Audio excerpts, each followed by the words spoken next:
Hi all, if you're watching this video, you're following along with Power Rangers Rise. This is a TTRPG using the Essence 20 system from Renegade Game Studios. One of their arms, I think probably the first arm, was a Power Ranger tabletop game system. And so you're watching that. This is a universe that has been expanding for the past 5, 6 years at this point.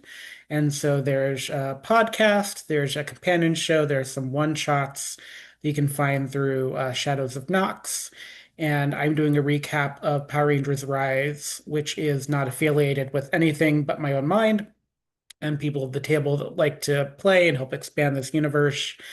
I'm recapping the story because there are pieces of season one that have some sort of explanations that are needed. And of course, season two, half of which is lost media, and season three, which is also currently lost media, but I'm working on making that a little less lost so that you can follow along the story because there is an overarching story to this.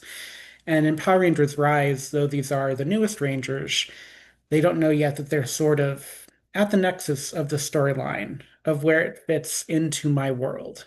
And so if you missed episodes one and episodes two, which is the Nobody Virus and Mr. Roboto, you are currently tuning into episode three, which is known as All Smiles. And if you're watching this, you probably are following me through social media.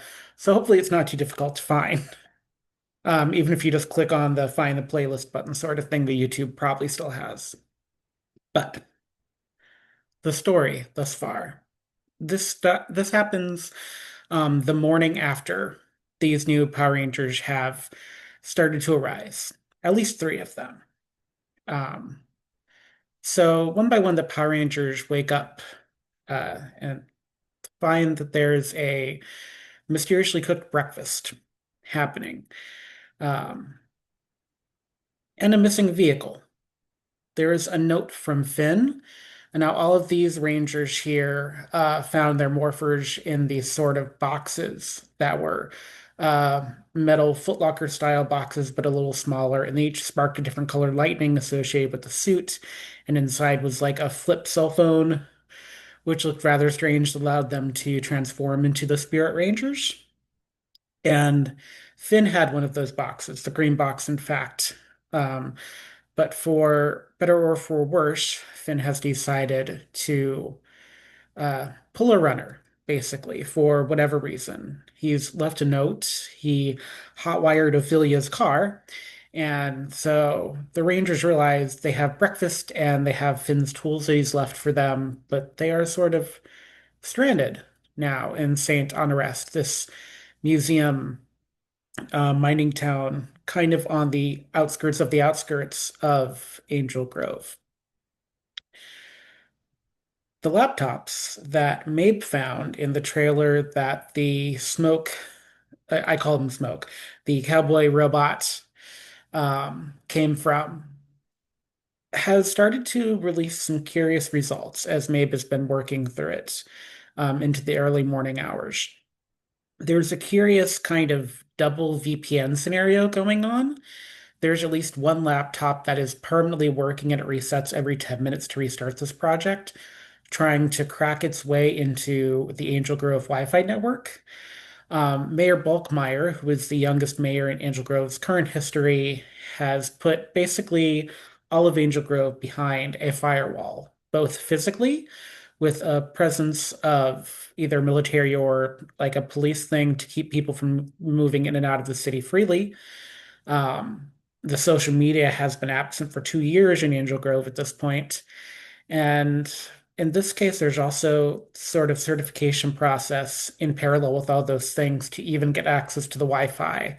And so what Mabe has discovered is there is this program in place that this apparent was the robot doing this? It's hard to say what exactly is the cause of this, but this was in the place the robot came from. And there are about 8 or 9 laptops that were daisy chained together, and one of them is trying to crack the certification process. The reboot happening once every 10 minutes is sort of part of the success process. So we don't have exact answers yet. But what they find is that both the process of cracking this current code and the reasoning for why Saint Honorest is abandoned, and the reasoning why they may have been called here, why the Nobody virus points here, are all sort of starting to dovetail. Um, they find out more information as they're going through the admin office still. They find that this hollow robot called Smoke was apparently once part of a set of eight that paired with the actors of this working town. These robots were meant to play kind of the minor villains that kind of stormed the town, the bad guys that, they're kind of bad, but not really bad, like villains, cattle rustlers, etc. And then one day, about 2 or 3 years ago, when all of this kind of started for Saint Honore, the other Power Rangers sort of just appeared. And there were a chain of events that happened in the background of the town that had a direct impact on the ongoing food and power and water services that kept the town going. Somebody started putting in some layers beneath what was actually being ordered and done. And it all seems to be about both what happened with those original Power Rangers, which are the ones from my Angel Grove universe, not the ones from the TV show or their ancestors from the one off of the TV show. But my five Rangers, Jane, Cecily, Quentin, Brick, and Eddie, coming to St. Honore at some point. There's allusions to maybe there was a Minotaur of some kind, which sounds a little weird. But it seems like from the point on that the Power Rangers were here, these other Rangers, as these Power Rangers know them, somebody had started putting some plans into place. In that same vein, they find a robotics manual for the robots. And note that the robotics of the robots originally did have like all of the robotic systems to keep in place. They weren't originally built to house Smoke, which would keep them moving, which is what kept Smoke the robot moving. So they find robotics manuals, they find order forms that all kind of look like they're in place, except for when they come to one page that has a cryptic command to keep the fires lit, quote unquote. And this is mostly erased. This keep the fires lit pairs with a poem that Benji found etched into the side of the mine wall at the entrance of the mine.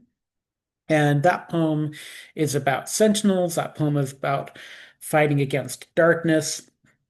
It has a line about righteousness in it. And so there's something here between these two things about keeping the fires lit.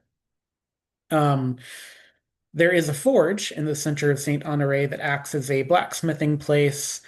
And so keeping the fires lit, the Rangers decide to go and investigate that to see if there's anything about keeping the fires lit that will give them answers about the weirdness going on. Um, and of course, we all know anyone that's worked in a game with me knows that answers don't come easy to why things are happening in the universe. But they go to this forge in the middle of Saint Honore with the forge has real tools to complement what Finn left them. It's clear that there is a fire that's meant to work here. Um, Unfortunately, the Rangers don't find any wood appropriate for lighting fire. There's like a cold ash pit there. Benji, though, does find a ring with a little train symbol on it buried in the ash, but does not know what it means. So it doesn't take long while the Rangers are kind of trying to do the sleuthing, trying to figure out what's happening in this world, trying to figure out the connection between the robots and why someone is paid for, water and power and sewage and all that to happen here in the seemingly abandoned town, and how does it parallel with what's happened to Angel Grove in the past couple of years? Why has Angel Grove devolved from this bustling city into this sort of weird paramilitary isolation state? It's all very kind of unknown at this point, a lot of whys. And it doesn't help that at this point, the Rangers in this forge that's in the center of town, that is very much open since it's a Wild West themed town that is very like straight linear line, they start to feel like they're being watched. They approach the saloon where Ophelia is pretty sure the gaze is from, and outside of the saloon, on either side, and from inside the saloon over the saloon doors pops up these sharp-teethed clowns in a set of eight, and they ambush these three remaining rangers. They are gruesome, they are smelly, they are very Killer Clowns from Outer Space coded, although legally distinct for legal purposes. Um, and the clowns really do seem to want to like grapple onto the rangers, and they want to kind of like bite them. The teeth look really sharp and really menacing, and they have physical presence, but they can't seem to find purchase on the Rangers, and the Rangers are able to defeat them fairly easily. What's weird is that when they are defeated, they sort of pop and they make like a deflating noise, like a balloon, like it's a balloon instead of physical creation, even though while they're fighting, they do seem to be physical creations. Um, the weirdness does not end there. So, in the back room of the saloon, because they go in to investigate the saloon where at least half of these clown creations came from, Mabe does find a sealed tub of cheese puffs. It's 2 years expired, but there's nothing natural about a tub of cheese puffs, so it's fine. But it's inside of a mauled box, MAULED. And in the bottom of this box, there's like dog hair. It's blue, it's dog-like, but there aren't really any dogs with blue hair. Um, it's certainly not human, but it's definitely not synthetic, and it's not a natural shade of blue. And there just continues to be questions that are rising surrounding what has happened to Saint Honore. Why was there a plan for these rangers to be here? What has happened to Angel Grove? And again, what is the Nobody virus and why has it been targeting, the content creators of this world and taking them offline, taking their voice and their creative natures away? Everyone should take heart, though. The Rangers, even though they are stranded, they are reminded by Mabe's optimism that they are surviving. They have become Power Rangers no matter what they thought of them before. They have plenty of food, they have plenty of good company, and if they can figure out what's going on with these daisy chain laptops, maybe they'll even have internet happening soon, because they don't really have that right now. Um, but those are what our three young heroes are stumbling their way towards answers, perhaps justice for their friends that they've lost to this virus. And after a long day, what more could they need but a good night's sleep? So that is the episode All Smiles. This episode features what is going to be the putties of this universe, which are these kind of clown, balloon, shark teeth creatures that have an unknown origin as of yet. But they are going to be reappearing as the putties. So if you are clown phobic, I would not want you to like uh, Google search image for Killer Clowns from Outer Space, but that will give you the vibe. Again, legally distinct. And that was the episode from session three. So coming up on 10/7 is when we have the episodes, and then I do the recap for the next week. So 10/14, you'll find out. The next episode is called The Magician's Nephew. And that will be the next time that we talk about Power Rangers Rise, where more will be revealed. And as Zordon likes to say, if he's in this universe at all, may the power protect you.